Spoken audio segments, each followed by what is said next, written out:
Bonjour à tous et bienvenue pour la quatrième partie de nos tutoriaux sur Python 3. Aujourd'hui, on va s'attaquer aux boucles while. On va regarder ce qu'est une boucle while et comment les utiliser en Python. Bon, si vous êtes des habitués de mes vidéos, cette série est probablement trop basique pour vous être utile. Mais si vous voulez tout de même me soutenir sur cette série de vidéos, n'hésitez pas à leur partager le lien vers ces tutoriaux Python. Et encore un très grand merci à tous ceux qui me laissent des messages sous mes vidéos, ça me fait toujours énormément plaisir de vous lire, donc un grand merci à tous. Et maintenant, lançons-nous au cœur du sujet.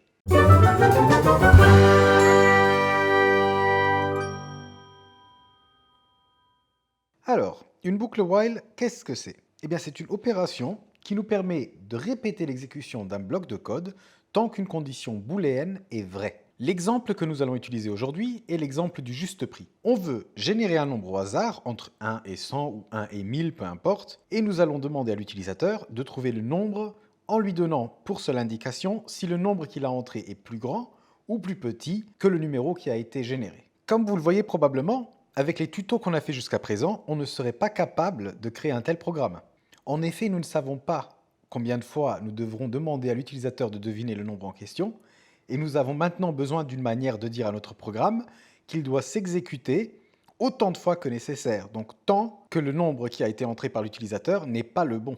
Avant de commencer à taper notre code, je propose qu'on tape quelques commentaires avec ce que nous devons faire. La première chose, c'est que nous devons choisir un numéro au hasard. Donc choisir un nombre au hasard. Ensuite, tant que l'utilisateur n'a pas trouvé le bon nombre, on va, 2.1, donc premièrement, demander un nombre à l'utilisateur. Deuxièmement, si le nombre est trop petit, on va afficher le message C+.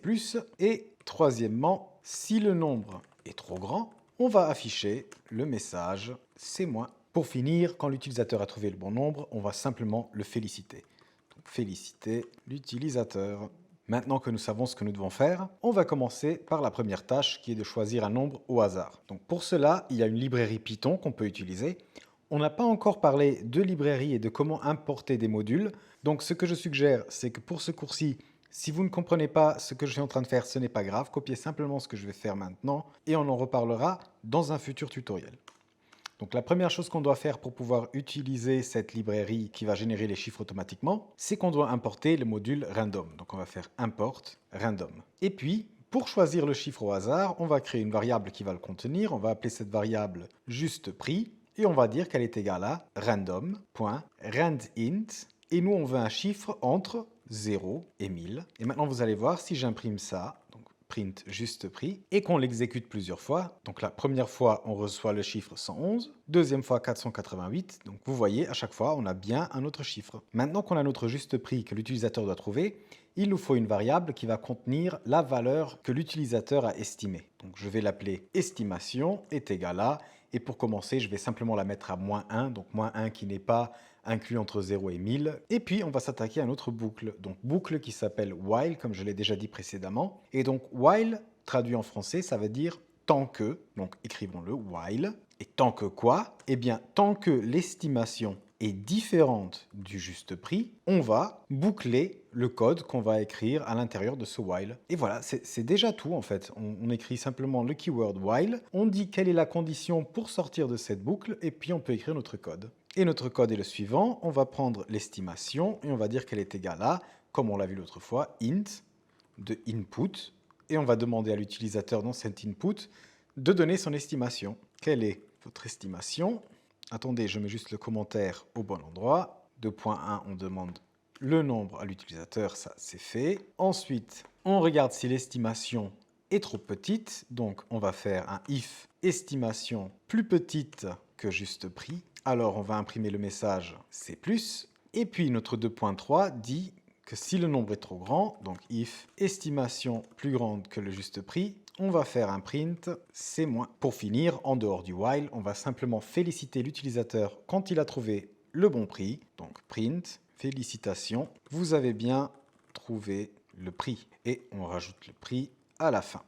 Donc string juste prix. Voilà, il ne reste plus qu'à essayer notre programme et voir si cela marche. Alors, quelle est votre estimation? Je vais dire 50, C+, 70. Ben déjà, je vois que j'ai marqué C+, avec un T à la fin, donc on va corriger ça. Et on va relancer notre programme. Alors, l'estimation, 500, c'est plus, 700, c'est moins, 600, c'est plus, 650, c'est moins, 630, c'est moins, 610, c'est plus, 615, c'est plus, 620, c'est moins, 617, félicitations, vous avez trouvé le prix 617. Maintenant, j'aimerais encore vous montrer une autre chose.